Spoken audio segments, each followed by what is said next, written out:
Halo, assalamualaikum warahmatullahi wabarakatuh. Selamat sore, selamat berjumpa kembali di Diki Perdana Channel. Catatan harian seorang pekerja migran.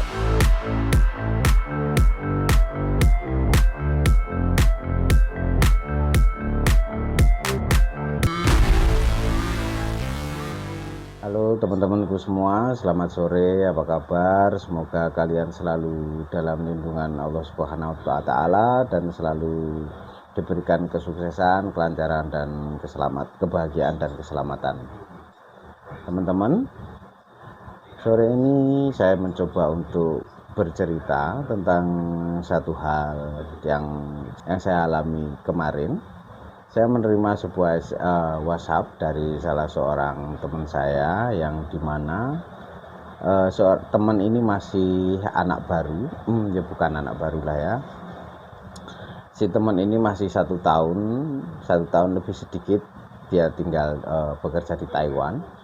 Dan dalam WhatsApp-nya si teman ini bertanya kepada saya, Mas, saya mau menurut sampean kenapa orang-orang Taiwan ini menganggap kita, tenaga kerja Indonesia, menganggap kita ini adalah orang-orang bodoh. Saya sedikit tergelitik dengan pertanyaan ini karena setelah sekian lama saya tinggal di Taiwan, saya sedikit mengerti tentang stereotip bahwa tenaga kerja Indonesia yang di pabrik ya, para TKL ini, tenaga kerja Indonesia laki-laki yang bekerja di pabrik ini dianggap bodoh dalam tanda kutip oleh orang Taiwan. Saya hanya ingin sedikit bercerita teman-teman, begini ya, dalam suatu hubungan, entah hubungan pekerjaan, entah hubungan apapun, menurut saya itu komunikasi itu adalah hal yang sangat penting. Selain kemampuan kita bekerja tentunya, tapi komunikasi itu tidak kalah pentingnya. Logikanya adalah bagaimana kita akan melakukan hal pekerjaan kita jika kita tidak berkomunikasi dengan orang yang memerintahkannya. Sebagai contoh, taruhlah saya adalah seorang atasan yang mencoba untuk memerintah kepada pekerjanya, tolong kamu berjalan ke arah utara.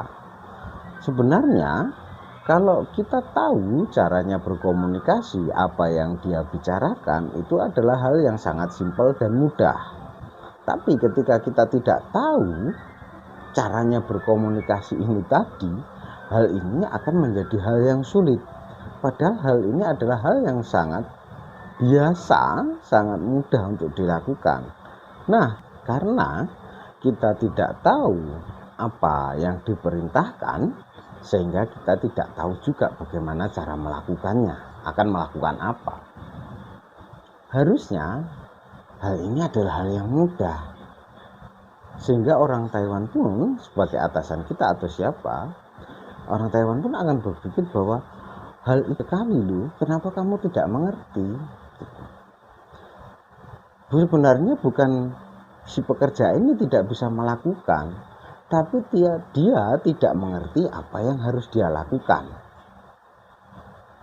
Dan ini seringkali hal-hal seperti ini yang membuat kita para tenaga kerja Indonesia ini dianggap bodoh dalam tanda kutip. Karena hal yang mudah pun kita tidak bisa. Jadi menurut saya, untuk menghilangkan stereotip ini adalah ya kita harus belajar bagaimana caranya berkomunikasi. Intinya ya kita harus belajar bahasa. Dan belajar bahasa ini merupakan salah satu hal yang sangat disepelekan oleh para teman-teman kita, saudara-saudara kita tenaga kerja Indonesia ini ketika masih di PT.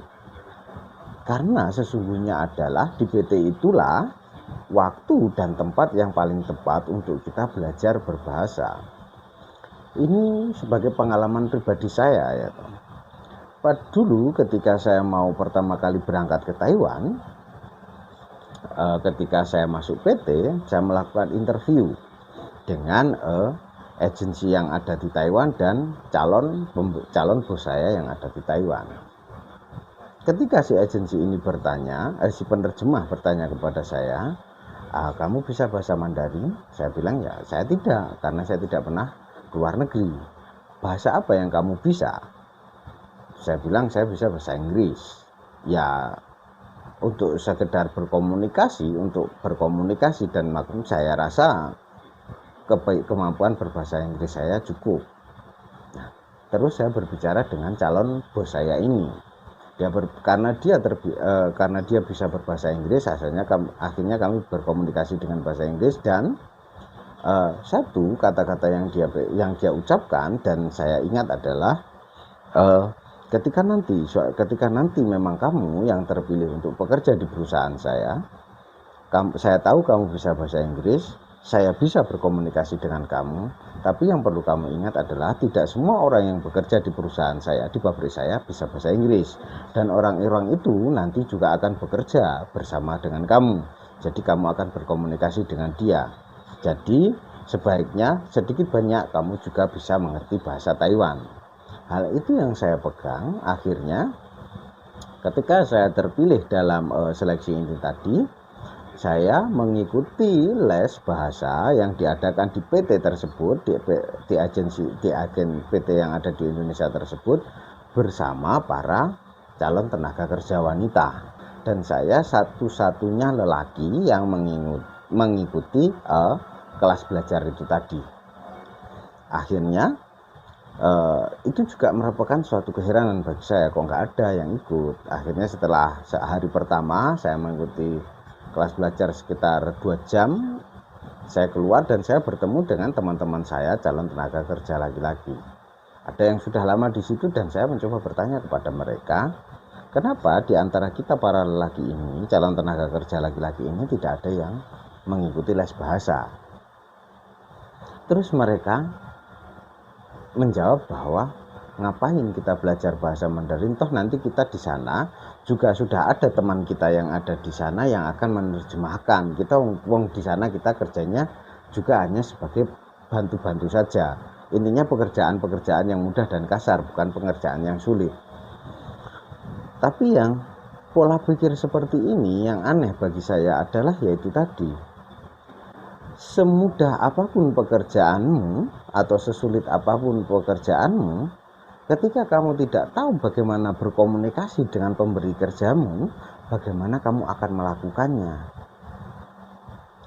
Akhirnya dari hal-hal inilah, dari cara berpikir seperti inilah, banyak sebagian besar malah di antara tenaga kerja laki-laki Indonesia yang ada di Taiwan ini tidak mau untuk tidak belajar bagaimana berbahasa Taiwan.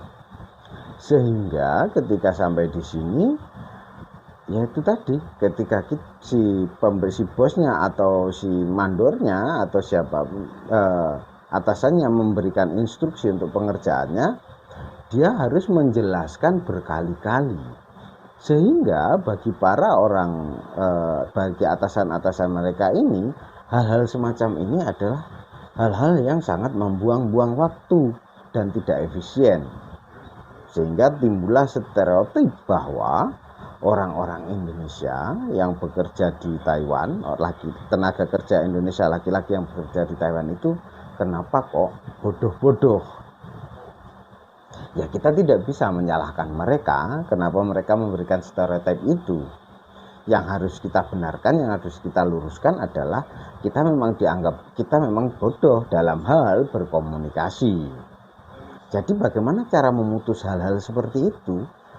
Ya, kita juga harus mulai belajar bagaimana caranya berkomunikasi. Sehingga ketika nanti suatu saat kita diberikan instruksi untuk suatu pekerjaan atau hal apapun, kita mampu menangkap instruksi tersebut dengan baik dan akan bisa mengerjakannya dengan baik pula. Seandainya toh nanti dalam hal kita mengerjakan pekerjaan itu terdapat suatu kendala atau segala macam, kita juga masih bisa untuk berkomunikasi dengan si atasan kita kita minta tolong bagaimana caranya kita mengerjakan ini.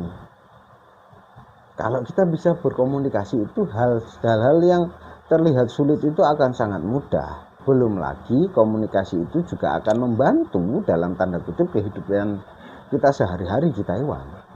Karena ya di Taiwan kita bekerja di Taiwan, kita hidup di Taiwan, dan tidak 24 jam kita hidup di pabrik.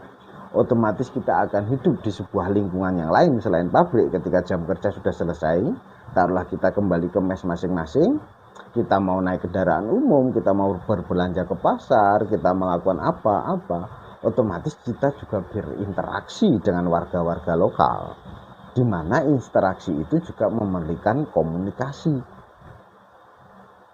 Jadi ya saran saya untuk teman-temanku sekalian dimanapun Anda berada dan bekerja, ketika Anda bekerja di negara manapun, selain kemampuan kita untuk melakukan suatu pekerjaan, yang tidak kalah penting dari segalanya adalah cara kita berkomunikasi. Bagaimana kita menguasai cara untuk berkomunikasi. Karena ketika kita mampu untuk berkomunikasi, kemungkinan besar kita tidak akan mendapatkan kesulitan.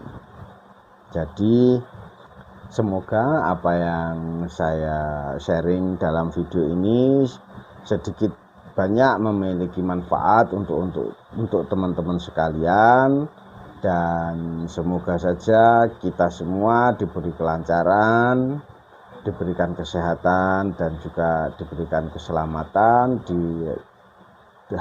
dalam hal apapun. Tapi sebelumnya jangan lupa teman-teman untuk like, subscribe, dan komen, sehingga akan lebih membangun channel ini, dan semoga saja channel ini akan lebih bisa bermanfaat dalam memberikan sudut pandang lain dalam menyikapi masalah-masalah tenaga kerja Indonesia yang ada di Taiwan sesuai dengan kemampuan saya. Dan sebelumnya saya ucapkan terima kasih, selamat sore, dan assalamualaikum warahmatullahi wabarakatuh.